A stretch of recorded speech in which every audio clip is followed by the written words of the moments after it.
నమస్తే అన్న, అందరికీ నమస్కారం. కువైట్లో త్వరలో ఆల్ సరాయత్ సీజన్ ప్రారంభం కానుందని చెప్పి వాతావరణ శాస్త్రవేత్తలు తెలుపుతూ ఉన్నారు. వివరాల్లోకి వెళితే కువైట్ వాతావరణ శాస్త్రవేత్త ఈసా రంజాన్ గారు స్థానిక మీడియాతో మాట్లాడుతూ వచ్చే ఆదివారం కువైట్ దేశవ్యాప్తంగా వర్షాలు కురుస్తాయని అంచనా వేశారు. ఈ రోజు కురిసిన వర్షాలు కేవలం స్వల్పకాలికమని, వాటి ప్రభావం పరిమితంగానే ఉందని ఆయన పేర్కొన్నారు. అలాగే ఈసా రంజాన్ గారు మాట్లాడుతూ కువైట్ సరాయత్ కాలం ప్రారంభానికి దగ్గరవుతూ ఉంది. ఇది సుమారు 6 రోజుల్లో ఏప్రిల్ మధ్యలో ప్రారంభమవుతూ ఉందని చెప్పి అంచనా వేస్తున్నట్లు తెలిపారు.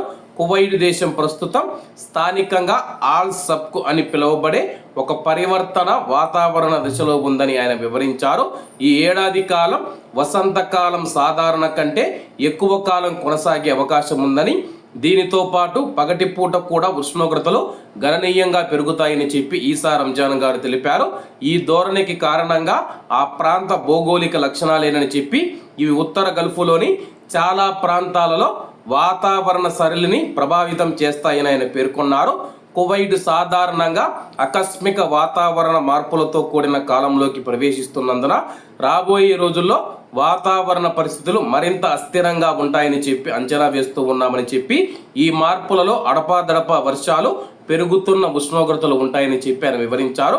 ప్రస్తుతం కువైట్లో త్వరలో ఆల్ సరాయత్ సీజన్ ప్రారంభం కానుందన్నమాట. ఆదివారం రోజు కువైట్ దేశవ్యాప్తంగా వర్షాలు కురుస్తాయని చెప్పి వాతావరణ శాస్త్రవేత్తలు అంచనా వేశారు.